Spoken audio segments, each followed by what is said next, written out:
Kim at Paulo, nag-donate ng tig 1 milyon pesos para sa mga nasalanta ng kalamidad. Hindi lang sila kilig, kundi tunay na may puso sa pagtulong. Hindi lang sa teleserye at pelikula nakakakilig ang tambalang Kim Chiu at Paulo Avellino, kundi pati sa totoong buhay, ipinakita nilang pareho silang may malasakit sa kapwa.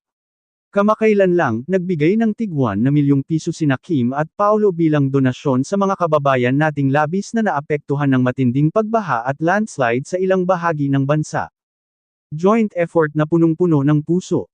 Ayon sa opisyal na pahayag ng isang foundation na tumatanggap ng donasyon para sa mga biktima, nag-abot ng tig 1 na milyong piso sina Kim at Paulo, at hinihiling nila na gamitin ito sa pagbili ng pagkain, tubig, gamot, at mga gamit sa bahay ng mga nawalan ng tirahan.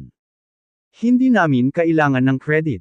Gusto lang talaga naming makatulong, ani ni Paulo sa isang maikling panayam.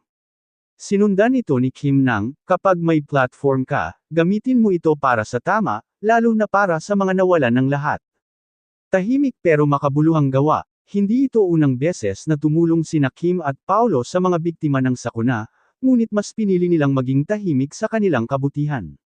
Ngunit dahil sa pagbubunyag ng ilang netizens at relief organizations, lumabas din sa publiko ang generous move ng dalawa.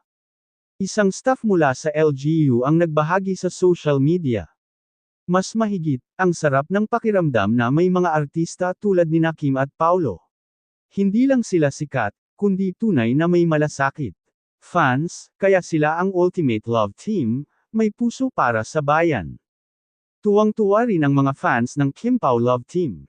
Bukod sa kilig na hatid ng kanilang chemistry, mas humanga ang publiko sa ginawang donasyon. Mas mahigit, proud Kim Pao fan here. Hindi lang sila maganda't gwapo, mabubuti pa ang puso. Sana mas marami pang artista ang tulad nila. Tahimik pero totoo ang pagtulong. Hindi lang rom-com, kundi real-life role models. Habang abala sila sa shooting ng kanilang bagong teleserye, hindi nila kinalimutan ang mga nangangailangan. Patunay ito na sa likod ng kanilang kasikatan ay mga ordinaryong taong handang makibahagi sa paghihirap ng kapwa. Kim at Paulo, hindi lang sa kilig, pambato rin sa tulong. Sa panahon ng pangangailangan, sila ang patunay na hindi lang dapat magpasaya, kundi magbigay pag-asa. Saludo kami sa inyo, Kim Chiu at Paulo Avellino. Para sa mas maraming inspiring na balita, stay tuned lang dito sa Celebrity Hub.